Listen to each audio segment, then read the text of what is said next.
বাংলাদেশে লাগাতার সীমান্তে উস্কানি চলছে। বাংলাদেশের এই উস্কানি, তার মধ্যে এবার ভারতীয় হাই কমিশনারকে তলব। মালদা থেকে কোচবিহার বারবার সীমান্তে কাঁটাতার তৈরিতে বাধা বর্ডার গার্ড বাংলাদেশের। সীমান্তে একদিকে চাপানোতর, তার মধ্যেই ঢাকায় নিযুক্ত ভারতীয় হাই কমিশনারকে তলব করা হলো। বাংলাদেশের বিদেশ মন্ত্রকে গেলেন ভারতীয় হাই কমিশনার প্রণয় বর্মা। আমরা আরো বিস্তারিত তথ্য জানবো। রাজস্বী দত্তগুপ্ত আমাদের প্রতিনিধি রয়েছেন আমাদের সঙ্গে একেবারে নিউজ রুম থেকে।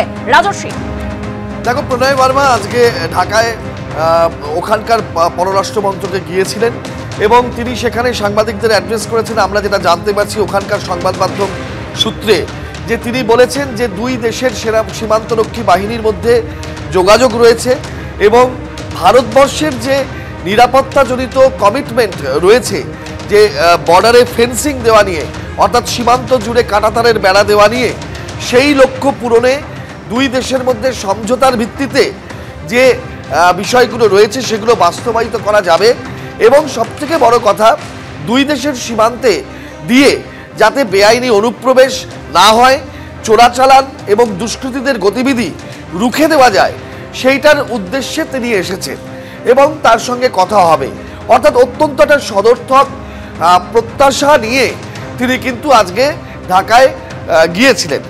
এখন দেখার বিষয়, তারপরেই সেখানকার স্বরাষ্ট্র উপদেষ্টা তিনি একটা প্রেস কনফারেন্স করেন এবং সেটাও আমরা বাংলাদেশের সংবাদ মাধ্যম সূত্রে জানতে পারছি। এবং সেখানে তিনি স্বরাষ্ট্র উপদেষ্টা তিনি দ্ব্যর্থহীন ভাষায় বলেন যে ভারতের সীমান্তরক্ষী বাহিনী কোথাও যদি কাঁটাতার দিতে চায় তাহলে আমরা বাধা দেব, আমরা সেটা করতে দেব না। এবং এরকম 5টা জায়গায় অতি সম্প্রতি বিএসএফ কাঁটাতারের বেড়া দিতে গেছিল, আমরা আটকেছি, অর্থাৎ বিজিবি বর্ডার গার্ড বাংলাদেশ আটকেছে এবং এগুলো আমরা হতে দেব না। এবং এই জন্যই স্বরাষ্ট্র দপ্তর বিদেশ মন্ত্রককে জানিয়েছিল। বিদেশ মন্ত্রক আজকে ঢাকায় নিযুক্ত ভারতীয় হাই কমিশনারকে ডেকে সেগুলো বলে দিচ্ছে। অর্থাৎ পরিষ্কার বার্তা যে কোনো সহযোগিতার বার্তা নেই, কোনো সহযোগিতা, সহমর্মিতা, পাশে থাকার আবহ নেই। পরিষ্কার স্বরাষ্ট্র উপদেষ্টা আজকে বলেছেন বাংলাদেশের সঙ্গে এই সীমান্ত রক্ষা নিয়ে ভারতবর্ষের যে কটা আগের চুক্তি ছিল আমরা ইতিমধ্যেই চিঠি দিয়েছি, সেগুলো বাতিল করা হোক। আমরা চাইছি সেগুলো বাতিল করা হোক, কারণ তাতে বাংলাদেশের স্বার্থ নাকি সুরক্ষিত নয়, তাতে ভারতবর্ষের স্বার্থ সুরক্ষিত হয়েছে। এই যুক্তিতে তারা আজকে পরিষ্কার, যেখানে ভারতের হাই কমিশনার সহযোগিতার, সহমর্মিতার এবং সমঝোতার বার্তা নিয়ে গেলেন, সেখানকার স্বরাষ্ট্র উপদেষ্টা একেবারেই অসহযোগিতা এবং কোনো সমঝোতার রাস্তায় না হাঁটার কথা পরিষ্কার বলে দিলেন।